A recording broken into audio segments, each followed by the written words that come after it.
Hello friends, இது Friday morning. வீட்டில் இருக்கிற சின்ன சலடையில் அழகான ஒரு கீரை வளர்த்து எடுத்தாச்சு. இது வந்து ஒரு ஓவர் நைட் ஃபுல்லாக வந்து பச்சை பயிர் இருக்கு இல்லையா, அதை ஊற வச்சுட்டு அடுத்த நாள் வந்து இந்த சலடையில் டிஷ்யூ பேப்பர் போட்டுட்டு அது மேலே அந்த பச்சை பயிர் போட்டு விட்டேன். 4 நாள் வந்து தண்ணி அப்பப்போ தெளிச்சிட்டோம் அப்படின்னா இந்த மாதிரி அழகாக உங்களுக்கு வளர்ந்துடும். இது நம்ம என்ன சொல்லுவோம் அப்படின்னா மைக்ரோ கிரீன்ஸ் அப்படின்னு நம்ம சொல்லுறது. அதுக்கு தனி ட்ரேயெல்லாம் தேவை கிடையாது. இந்த சலடையில் அழகாக செஞ்சு எடுத்துடலாம். நமக்கு நல்லாவே தெரியும் பயிர் வந்து ஃபுல் சோர்ஸ் ஆஃப் ப்ரோட்டீன் அப்படின்னு சொல்லிட்டு. ஸோ இது வெறும் சீசனிங் மாதிரி தான். லைக் கொத்தமல்லி மாதிரி ஃப்ரைட் ரைஸ்க்கோ இல்லை சூப்புக்கு இல்லைனா வந்துட்டு சாலடுக்கு மேலே தூவுற மாதிரி தான் இருக்கும். கொஞ்சம் கசப்பத்தன்மை இருந்தால் கூட மற்ற இன்க்ரீடியன்ஸோட ஆட் பண்ணும்போது அவ்வளோக்கா தெரியாது உங்களுக்கு. இது வந்துட்டு எவ்வளோ இருந்தாலும் நமக்கு ஒரு மாதத்துக்கு ஒரு தடவை நம்ம இந்த வளர்த்தோம் அப்படின்னா ஒரு 2-3 நாளைக்கு நமக்கு வர மாதிரி நம்ம வெட்டி எடுத்து வச்சுக்கலாம். ஸோ ஃப்ரிட்ஜில் நம்ம ஸ்டோர் பண்ணி வச்சுக்கலாம்.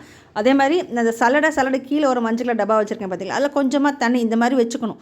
ஸோ அதில் கொஞ்சமாக தண்ணி வச்சோன்னா அந்த மாய்ஸ்சர் இருந்துகிட்டே இருக்கும். அதுலேயே வந்து நல்லா வளரும். இன்னும் ஒரு 5-6 நாள் வரைக்கும் வளர்த்திங்க அப்படின்னா நல்லாவே வந்துட்டு பெருசாகவே வளர்ந்துடும். ஸோ இவ்வளோ தான். வீட்டில் அது ரொம்ப ஈஸி. ட்ரை பண்ணி பாருங்கள். கீரை இல்லை அப்படிங்கிற சமயத்தில் இது கை கொடுக்கும் உங்களுக்கு. இது நம்ம காய்கறி பண்ணுறோம் இல்லையா, அதுவும் நல்லா வதக்கிட்டு 10 செகண்ட் முன்னாடி இது தூவிட்டு இப்படி மூடி வச்சிட்டோம் அப்படின்னாலே இது நல்லா வெந்துடும். ஸோ இது நீங்கள் ட்ரை பண்ணி பாருங்கள். வீட்டில் ரொம்ப யூஸ்ஃபுல்லாக இருக்குது, ரொம்ப ஹெல்த்தும் கூட. ஸோ எப்படி பிடிச்சிருந்தா please like and subscribe. Thank you, bye.